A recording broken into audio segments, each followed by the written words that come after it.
Welcome everyone to this afternoon's webinar on the new book, Anxious Experts, Disaster Response and Spiritual Care from 9/11 to the Climate Crisis. My name is Michael Skaggs. I'm Director of Programs at the Chaplaincy Innovation Lab. Let me say just a few words on behalf of the lab, and then we'll get started. Like most of our events, this is being recorded, and so if you need to leave early, or if you miss a point that you want to come back to and revisit, don't worry. You will get a link to that recording as soon as it's available. We put it up on YouTube, our website. You can always go back and watch it. When we send you the recording, you'll have a chance to fill out a very brief survey. Really, I think it takes like 1 minute. Please do that. We appreciate if you fill those out because that helps us plan for future events, respond to what you need and want to know about. And then finally, I want to thank Penn Press for offering a discount on book orders. Here in a few minutes, I'll put a link to the book's page in the chat box along with that code. And so you can have a pretty hefty discount on ordering the book right here. So with that, let me introduce today's guests. Joshua Moses is Associate Professor of Anthropology and Environmental Studies at Haverford College. He has worked on religious response to the attacks of 9/11 and Hurricane Katrina, studying the formation of disaster expertise in what he calls the current new age of anxiety. Professor Moses's new book chronicles the rise of disaster-related spiritual expertise in the years following 9/11. Welcome, Professor. Let me turn it to you. Thank you. Well, I was under the impression we were going to do a question and answer kind of format, so I did not prepare a formal presentation. No worries, no worries. It's a standard book conversation, okay, as many people will know. And so we'll start by saying, really, where did this book come from? Of course, all books have a long gestation. They go through all these iterations.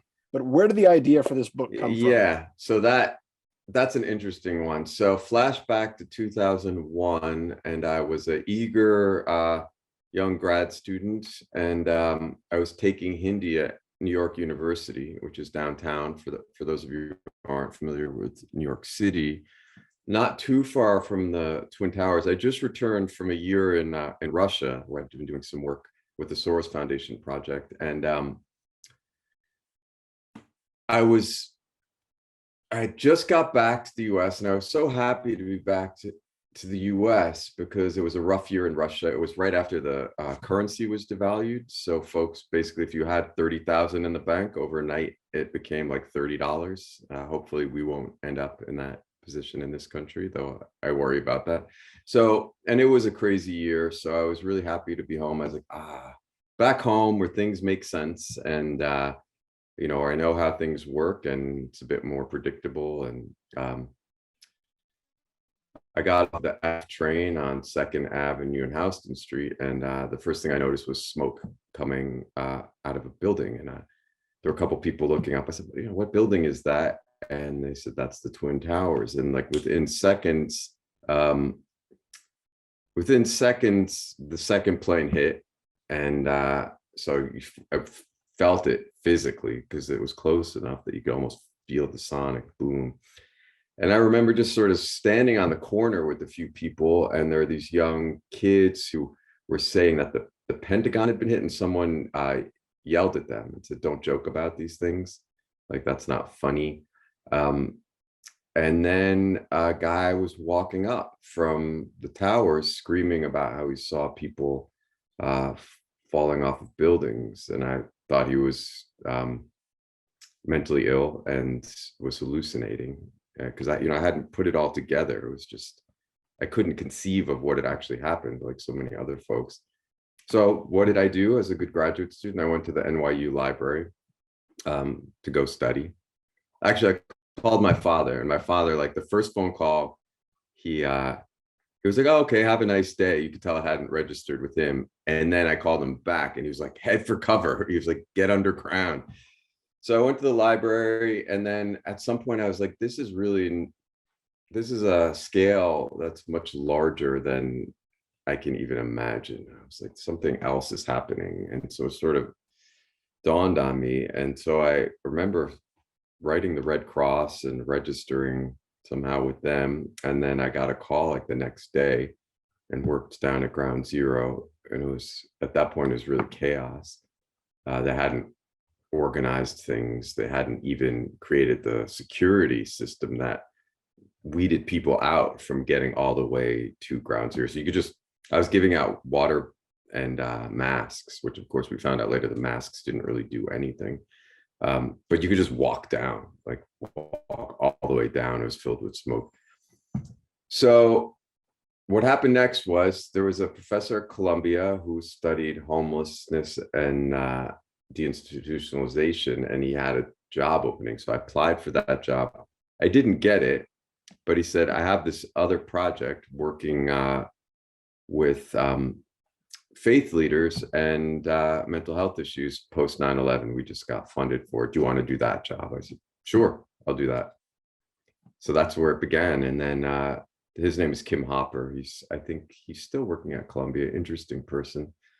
And he'd gone to Union. He was a professor of anthropology, but he went to Union Theological Seminary at some point for a while. I don't remember if he finished his MDiv there, but his close friend was a dean there who has since passed away, Lee Hancock. So my job was really to go, it was CDC funded through the State Office of Mental Health. And my job was to talk to faith leaders about the kinds of challenges they were facing post 9/11 and what kind of mental health resources they had.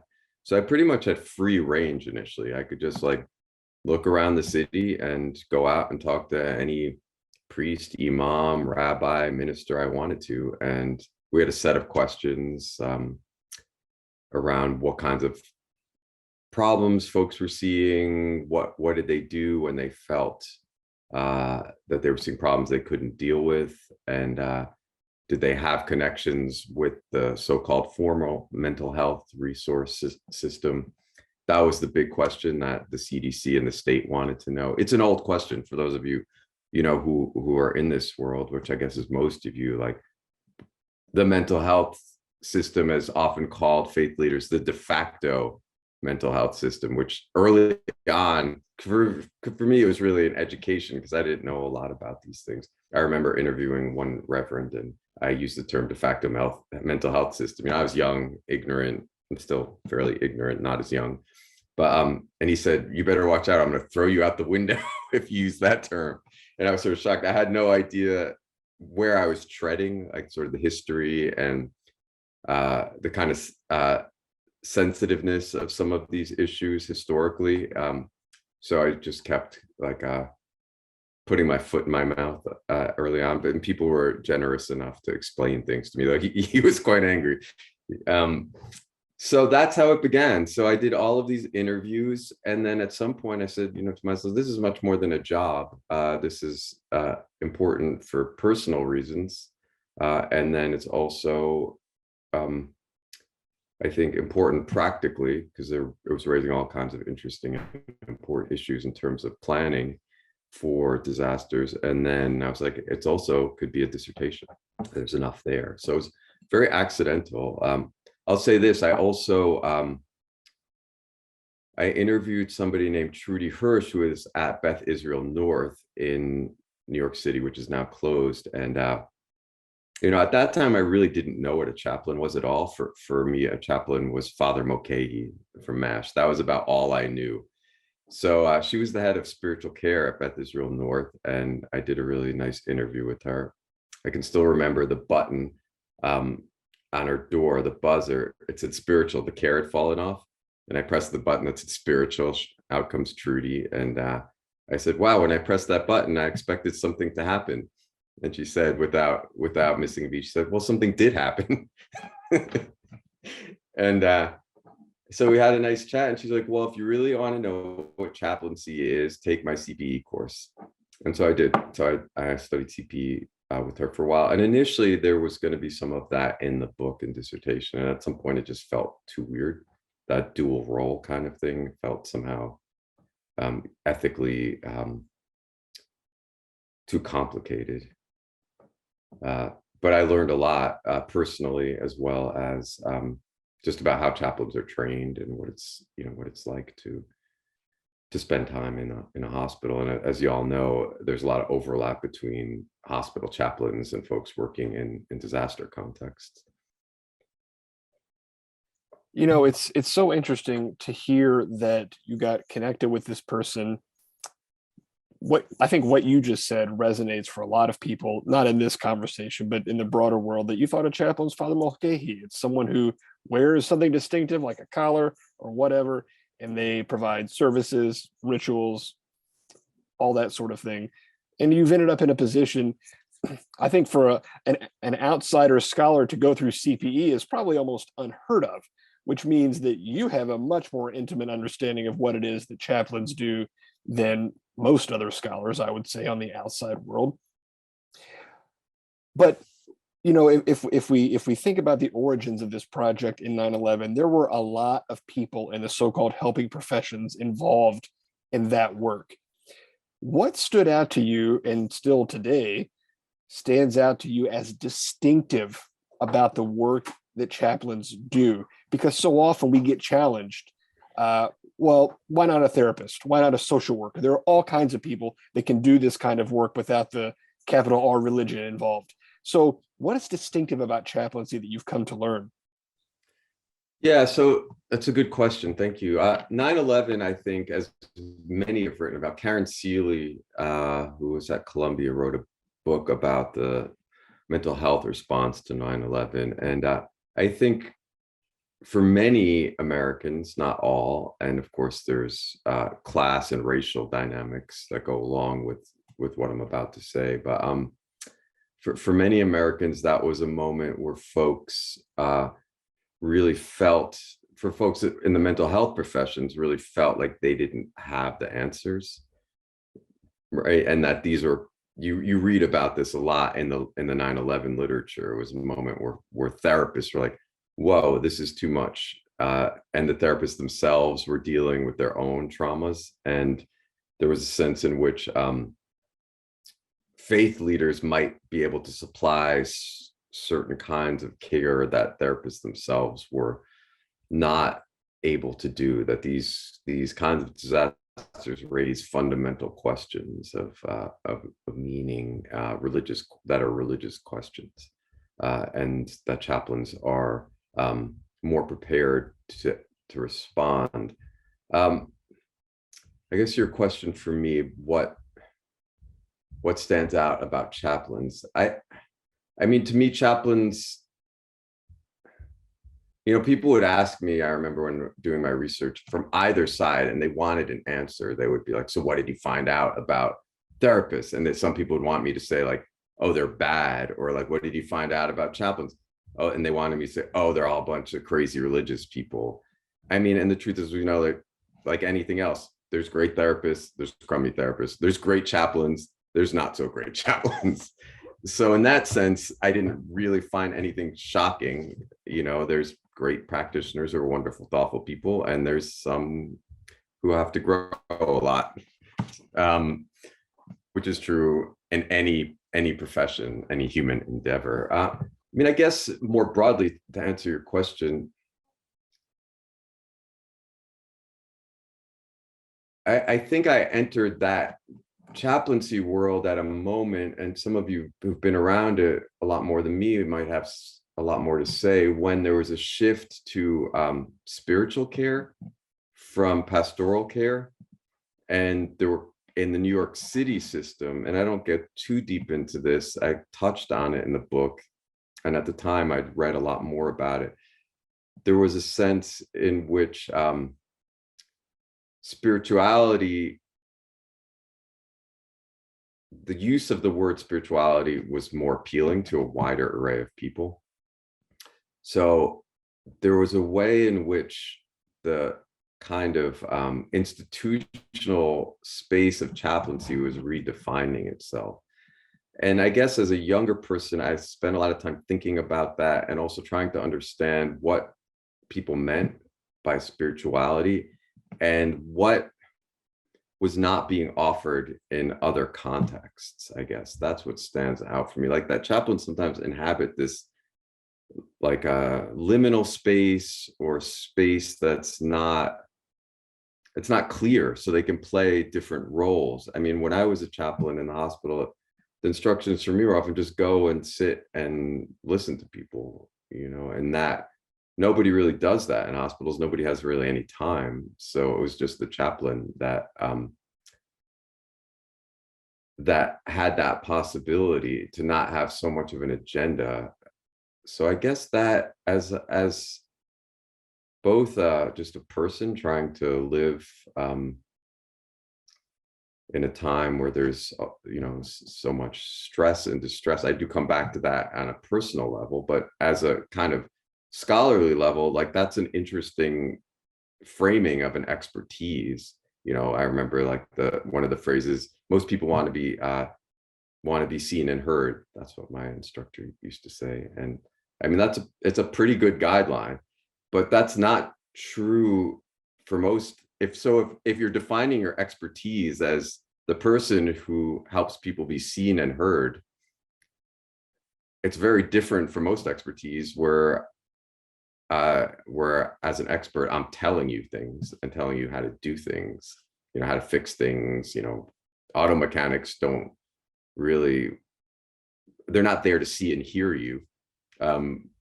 Doctors for the most part aren't either, sometimes, but so I guess that sticks out for me as an ideal, as an ideal, and as folks functioning in these spaces where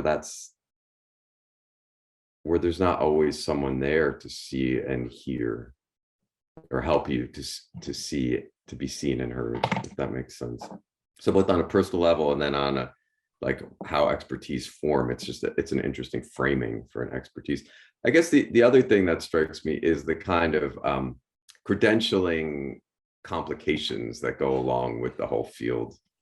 And and that during the 9/11 years in New York and post Katrina, like that was endless conversations about credentialing and who gets to control it. I mean, that's politics and conflicts over resources, like in any other industry. And that also surprised me.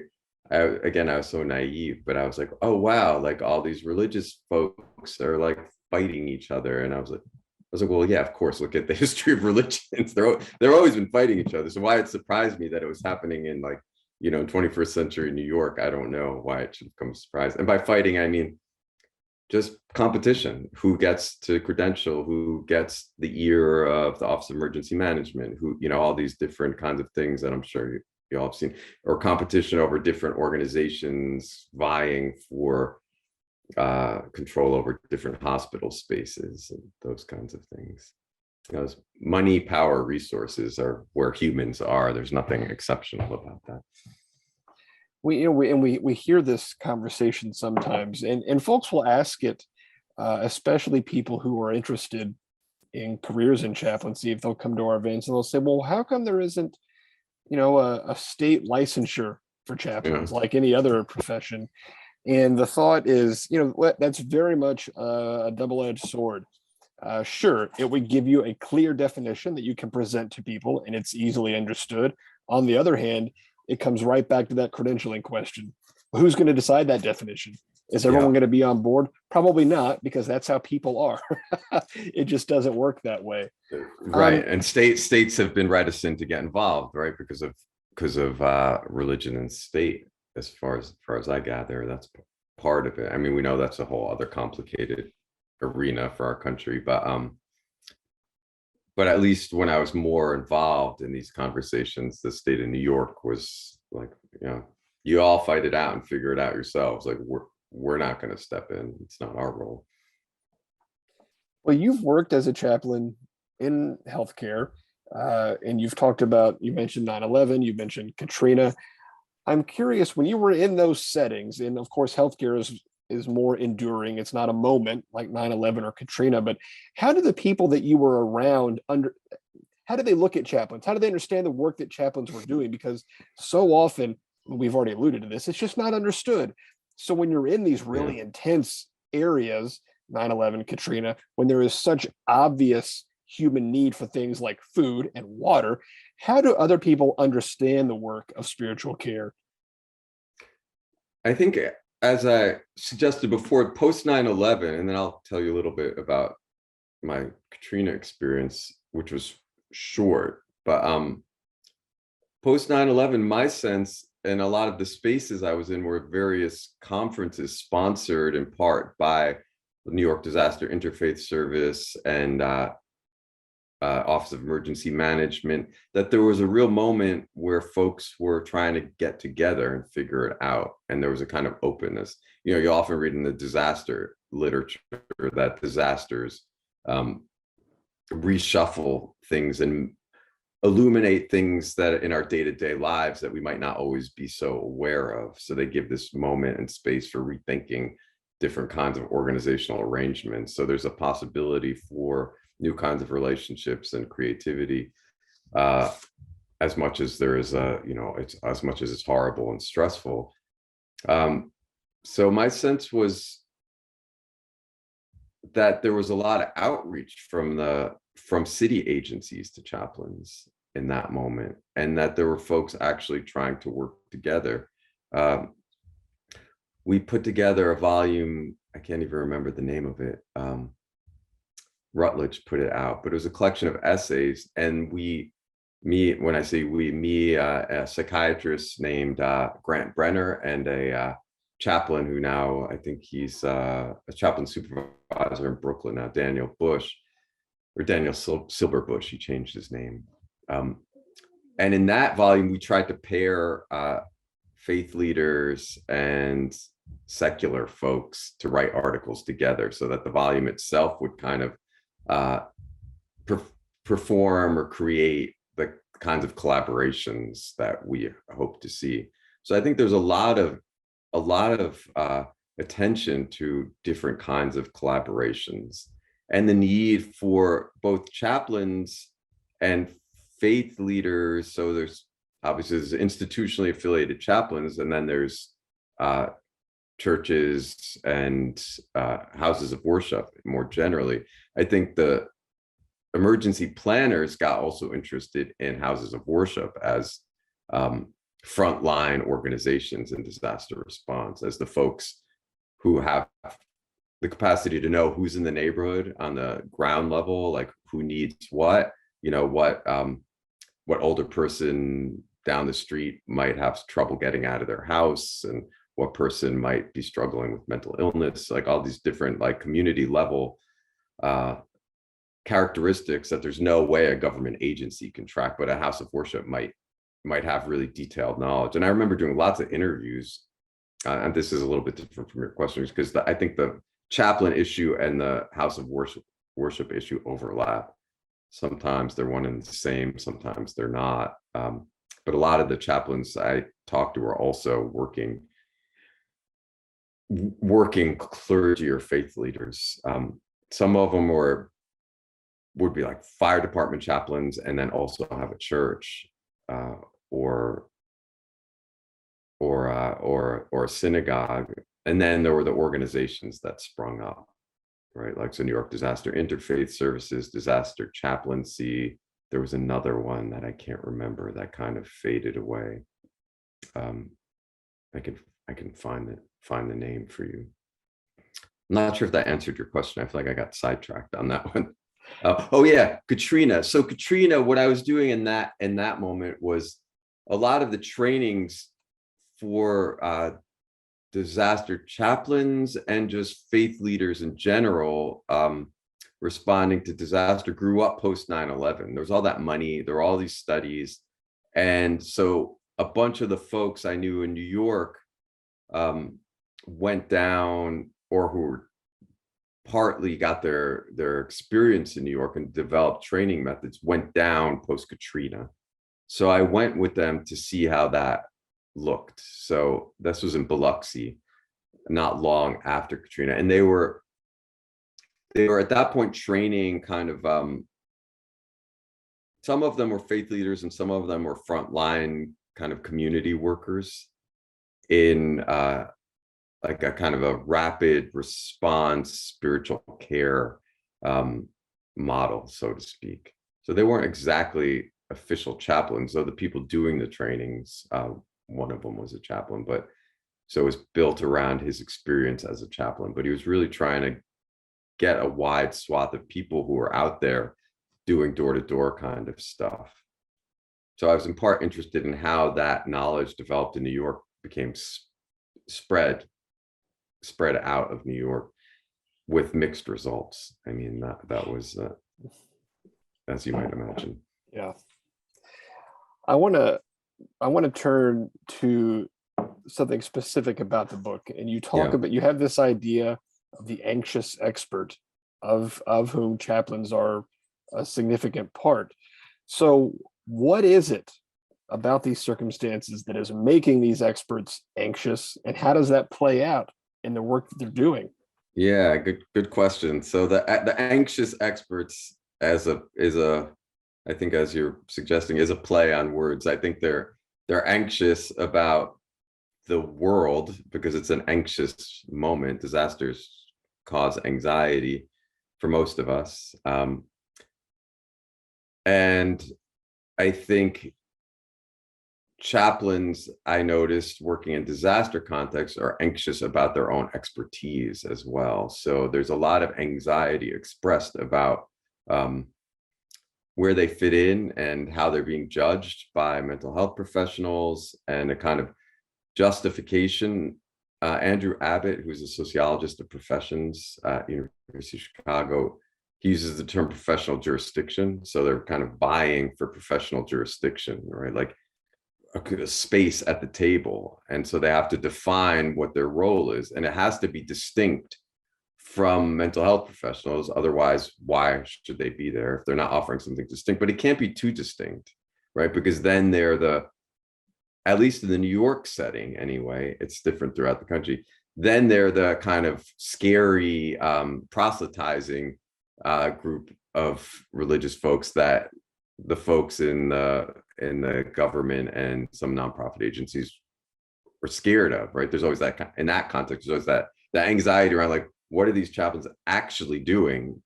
You know, can they really check their religion at the door and be open-minded enough not to proselytize?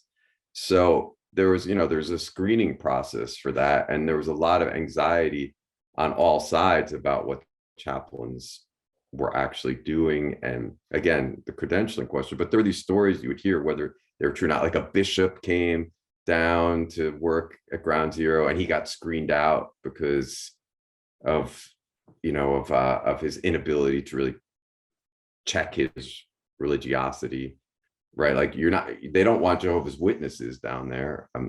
My wife is a former Jehovah's Witness. I'm pretty well versed in that world, but right, they don't want proselytizing religions, but then where's that line, and who's to make the choice?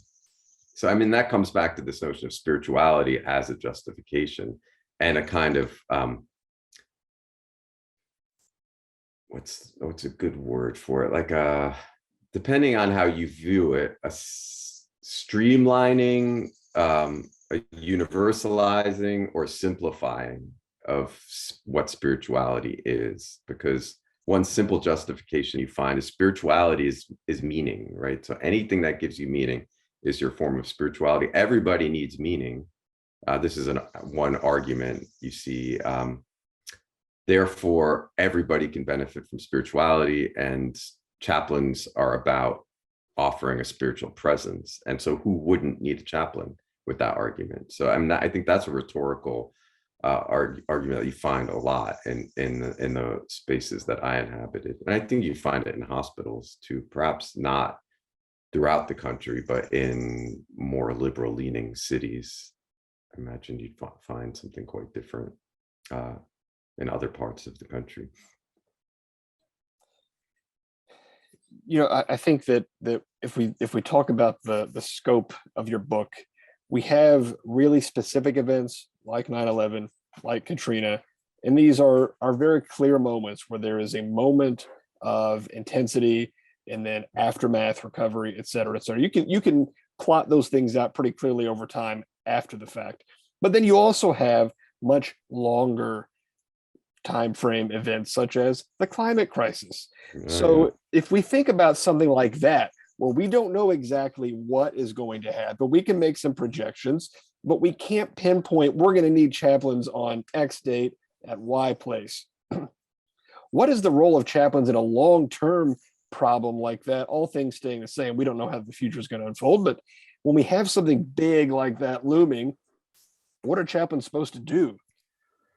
Yeah, good question. I'm not sure I know what they're supposed to do any more than I know what I'm supposed to do. But I'll say this from a personal point of view. When I finished my dissertation, which was like 2009, I think, I put that thing away and I was like, I'm not gonna ever work on this again. I was so fried from it. And then I got a job. I did a whole bunch of other work in the Canadian Arctic. And then I got a job and I was like, oh, I need to write a book. So I had to go back and revisit all that material. I had all these boxes of files and old conference brochures and old, like, tons of notebooks. And so I had to kind of think it through in a way that felt meaningful to me and to this moment. And so for me, and I think maybe many other folks, that Hurricane Katrina moment was when I started waking up to the climate crisis as what would likely be the most important issue in my lifetime. I didn't realize it post 9/11, though I started to, because I started reading reports around that time. But it wasn't until after Katrina where I started really thinking about it and looking around and thinking, wow, this is really going to dwarf 9/11 in its impact, and I remember interviewing Joe Bruno, who was the head of the Office of Emergency Management of New York. He's now retired.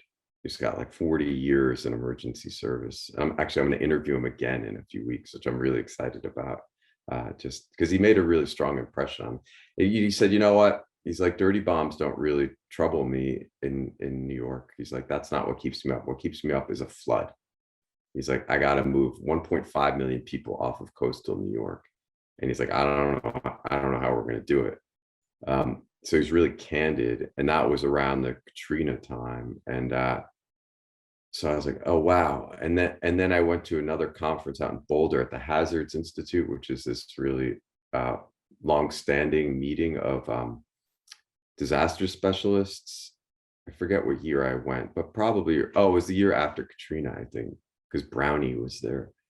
And I remember it was the first year where they had disaster response folks and climatologists, or this is what they told me.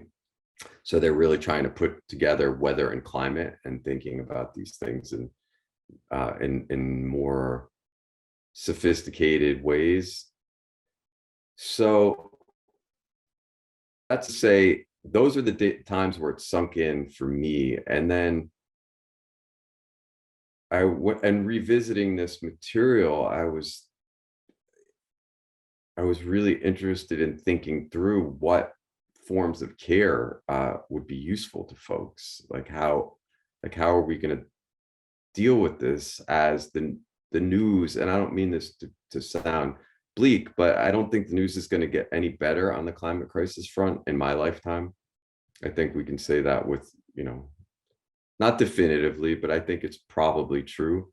So what do we do when we're not, like, it's not a discrete event, as you said, even like a tragic discrete event where it ends and you can kind of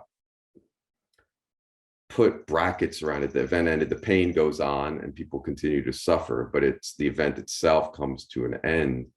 In this case, it's going to keep going, and so I don't think I really have an answer for that. And I wish I had a better answer. I think for me, what I concluded on, and I don't know if I would write it the same way, was that the way we define meaning, and back to this notion that spirituality is meaning, is a very specific notion of meaning, and that we need to even rethink what we mean by meaning. I know it sounds like a little bit academic and abstract, but I think in the disaster worlds, there's a lot of, it's become almost pat to say, okay, you've experienced a horrible event, your world is turned upside down, you need to find some meaning, meaning in your everyday. And it's, I don't want to say it's bad advice, but there's something about it that shuts down other possibilities, like as if we know what meaning is even. And that there's a way in which the climate crisis is calling upon us for rethinking how we find meaning as a as a collectivity, in a as a way of rethinking how we as humans relate to each other and to the non-human world. That as species go extinct, as ecosystems transform rapidly, the ground from under our feet is being pulled out in ways that I think require a whole rethinking of how we relate to each other in the world. And what chaplains can do, I mean, maybe it's back to what we talked about earlier. It's too much to ask people to know, and to prescribe things, but certainly listening and accompanying people and helping them be seen and heard and being like a stabilizing presence is a gift. I think that if I had to guess, and I would include myself in this category, that most people don't realize that the things that we do and the assumptions that we make that give us meaning in the world rest on actions that impact the environment in one way or another. And so whether those actions can sort of contribute to the crisis, or if we're taking actions to help mitigate it, all of those things have a meaning attached to them as well, whether we define meaning or not. And you're right, you're getting way down into the semantic weeds there about what it means to mean, but yeah. I know, sorry. all of us could venture a definition, even if it is only experiential. Now there is Shelley has a question from the audience, and I think it's a good one, and it might begin to provide an answer here. And she says, well, what about chaplains? I shouldn't say she, but what about chaplains who are activists themselves, who are supporting activist groups? That's a really interesting way of looking at that. If we don't, we're not talking about chaplains responding to specific events, but chaplains who are supporting organizations, activists, whoever. That's a really interesting point, Shelley. Are you aware of any folks doing this? I mean, I could think of chaplains who were doing sort of discrete movements like Occupy, Standing Rock, et cetera, but anything off the top of your head? I know there's an outfit that's a little different, but they're like the eco chaplains, right?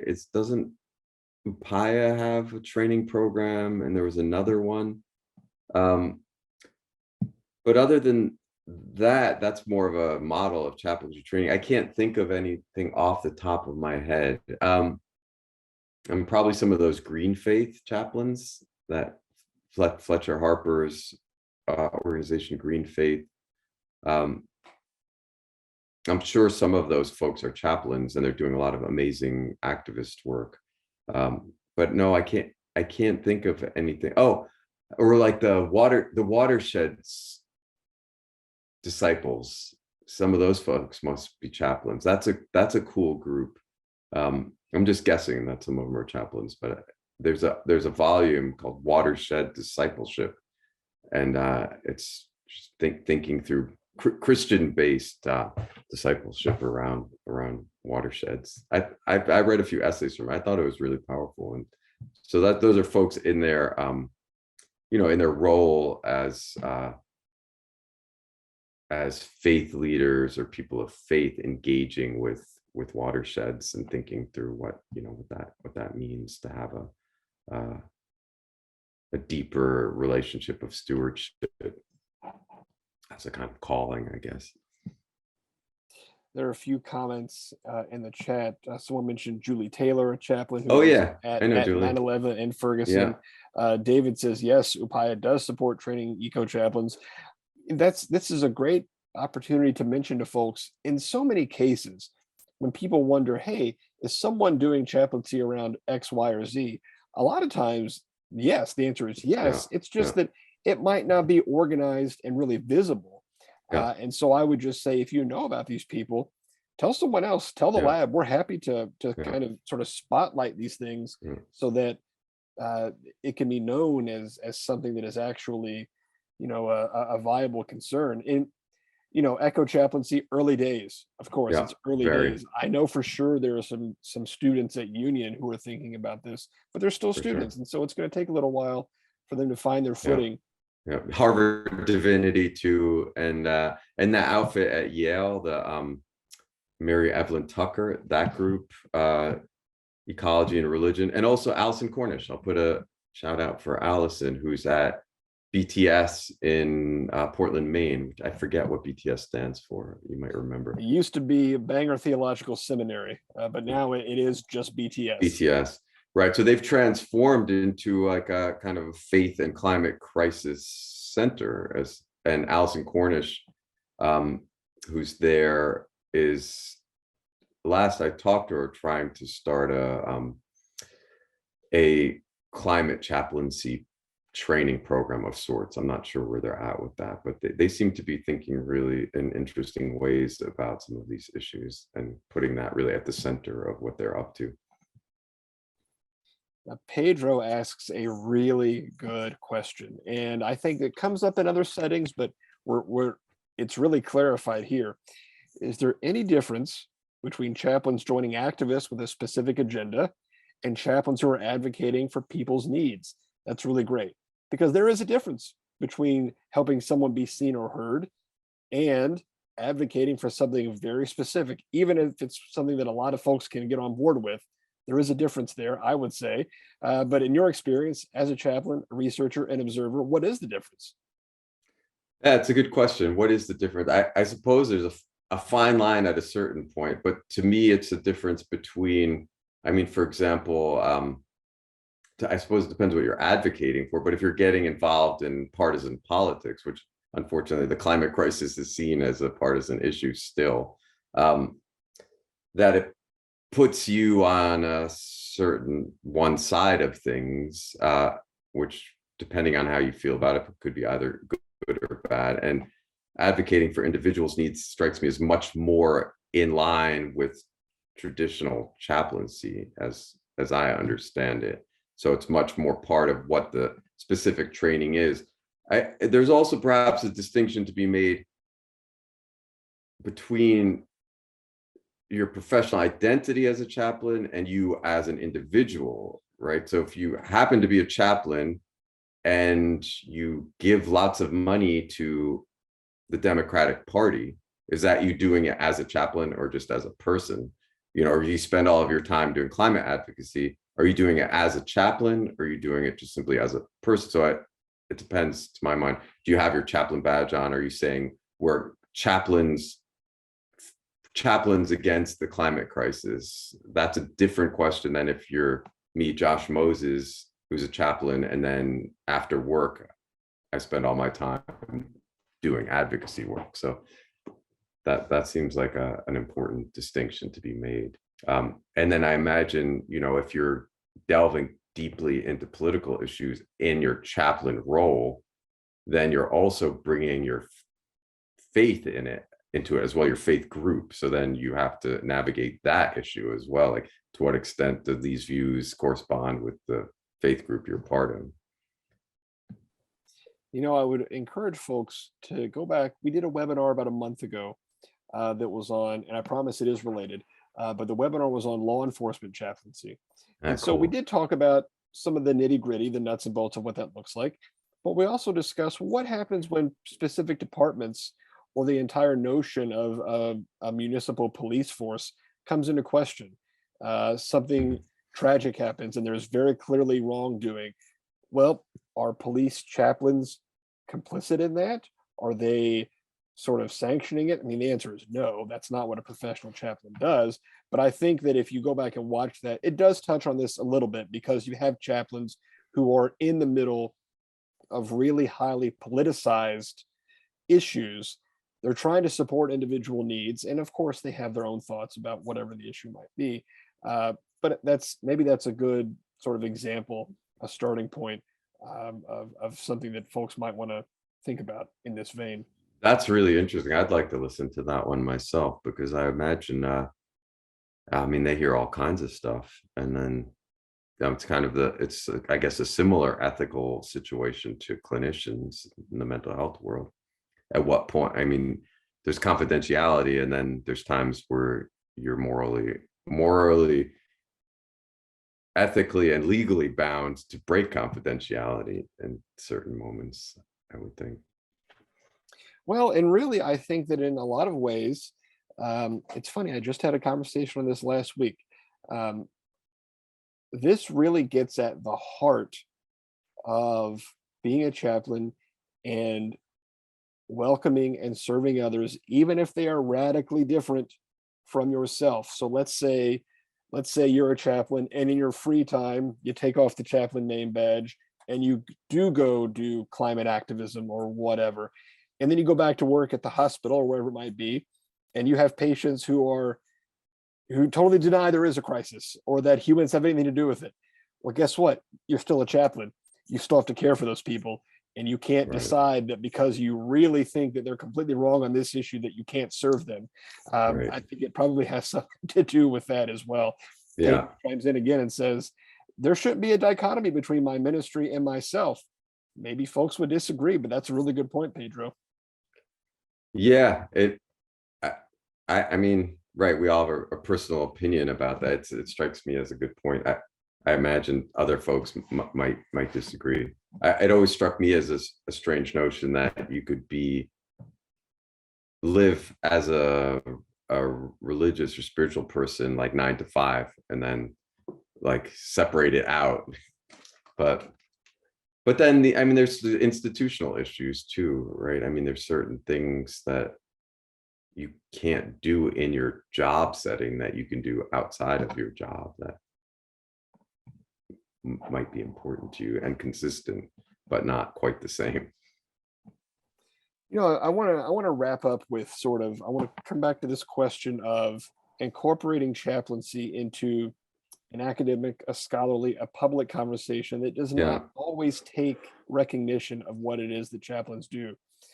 So, how much time have you had to dedicate in your work, conferences, conversations, the classroom, etc., to explaining what it is that chaplains do? And how do your colleagues respond when they realize that they are a significant part of what you're working on? Yeah, it's a really good question. A lot of academics can be really unthinking. um, I guess like a lot of humans, but I had committee members who said would say things to me like, I'm not interested in religion at all. And I'm thinking, religion is one of the most important, whether whether you're atheist or not, you just empirically you have to see that it's one of the most important forces in human life and recorded history. So how could you not be interested in religion as somebody who is an anthropologist, just at least somewhat interested? So I mean, I think often, as I suggested before, people would assume that I was finding that religious folks were simpletons, that like chaplains were doing what they imagined them to be doing, which was um, overstepping their jurisdictional boundaries, proselytizing, doing all these things. And I had to often explain, like, actually, no, they're really often quite thoughtful, subtle people, just like any other group of people. You have their full range, and they've thought these things through. They're not like just these kind of religious automatons that you might imagine them to be. It's so in like kind of left-wing liberal New York, I certainly encountered that, not always, but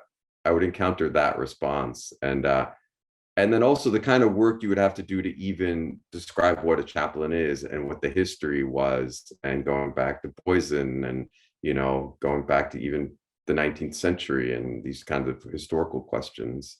Like it's just not on folks' radar as something that im- that is both in a practical sense, a day-to-day important set of practices, but on a historical and academic level, like one, really interesting, and two, embodies all kinds of challenges of institutions, history, religion, secularization, all of these really important and fascinating things to historians and social theorists, that you could read lots of interesting and important lessons about history and humans through the chaplain lens. So, but on theoretical and practical grounds, it's just an interesting and important area. And if you spend any time in a hospital, chances are you're going to run into a chaplain sooner or later. And oh, I lost you. You still there? You're on Oh. Zoom 8 hours a day. You think you would know to unmute yourself. I think historians are having a little bit of the same experience. Those of us who have always studied religion know that it's important. And then those who don't are starting to think, wow, maybe religion is an important force in human relationships and communities. And we're all just kind of rolling our eyes like, sure, yeah, welcome to the conversation. Right. Doesn't mean you're a believer. It doesn't commit you to a particular faith group, but we can acknowledge that it's important. Mary Lynn has a really great point here. And it's a long one. I'm going to read it because it's important. Please. Whereas chaplaincy was once more present in hospitals, first responders, military, in which the focus is more on providing spiritual care to individuals and communities, there has been a shift. And Mary, I might say maybe an addition or an enlargement to corporate and political chaplains who have more of a role as mediators. Increasingly, as hospitals and communities are addressing institutional issues of racism, LGBTQ concerns, as a chaplain, I have been pulled into more of a role of more of a cultural or social mediator. That's a really great point, Mary Lynn. Interesting. Yeah, I would like to learn more about that. It's an area I don't actually know as much, but I can imagine. But I'd like to learn more about it. The example of the corporate chaplains is really interesting. I was just at a conference where there was a lot of conversation about corporate chaplaincy, and for a long time the assumption was sort of, well, these are just kind of an extension of HR, and they're here to listen to us, maybe find out what's going on the shop floor, and they'll just direct us to the EAP or whatever, and that's all they do. But that's definitely not what corporate chaplains do. They definitely have a lot more to be involved with is there. Thank you, Marilyn. That's a really great point. So real quick, would you say they're more involved in like questions of like wellness as well, like sort of spiritual wellness in the corporate setting, or not so much? That is certainly part of it as well, but I think that part of it is also a recognition that what employees do to make meaning, whatever meaning they take from their lives, they can't leave that at the door. Right. And especially when it's things like maybe they're going through a personal crisis. Yeah. And it's not something that they necessarily want to talk to, say, a therapist about. But, let's say that you have a sick child or your marriage is experiencing difficulties or whatever. You can't forget about that when you come into work, whether you're in a white collar setting, a blue collar setting, or whatever. And so these chaplains end up being there to talk about that and to listen. And if there's an actionable resource that can be gone to, then they'll direct them. If not, they'll follow up. If the person says, I want you to pray with me or for me, they'll do that. If they say, I don't want to talk about prayer at all, then they won't do that. In a lot of ways, it's what chaplaincy is everywhere else. It's just to have that in the workplace is a recognition that you're still a whole person when you're in the workplace. You don't leave that at home. So like a non-pathologizing ear that can help kind of. Exactly. Yeah. There's no outcome. There doesn't have to be an outcome. They're not trying to figure out, okay, well, how can I really just get you back to your workstation so that you're going to be productive again? Right. No, that's not the point. Or at least it shouldn't be the point. Yeah, interesting. I'll follow up and read a bit about that. There's the next book idea. Oh yeah.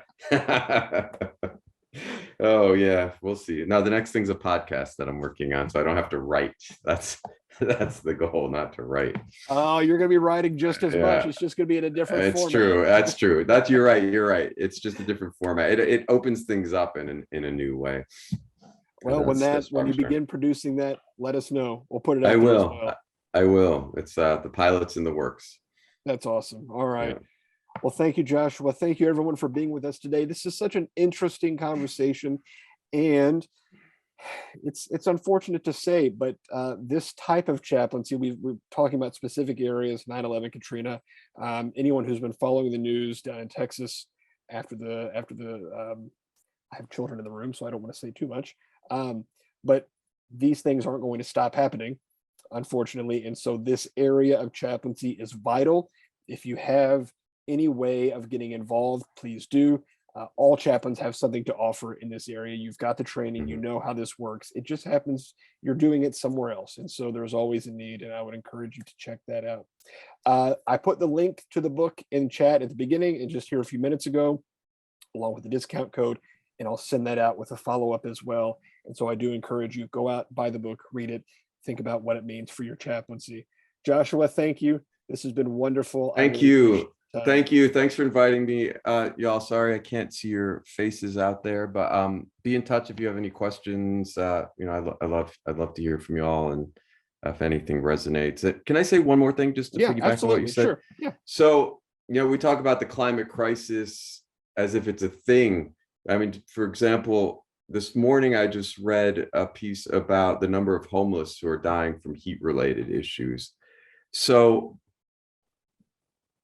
I guess just to add to what Michael's saying, like the opportunity to work in this arena, it might not advertise as the climate crisis. It's happening in our daily lives in ways that we may not define as such, nor do you ever need to name it, because calling it climate crisis is often a divisive term, unfortunately. So, you're probably working in this area already, and you might not name it as such because almost everybody's impacted. And the question of, for example, occupational hazards, like who's in occupations most impacted? Well, it's the usual folks, poorer folks, lower income folks. And there's certain professions where people are getting heat related illnesses and dying at much higher rates. And these are just arenas where you may end up interfacing with people in important ways, which does in some ways blur the line between advocacy and traditional chaplaincy. Even if you're not advocating on the climate crisis, you're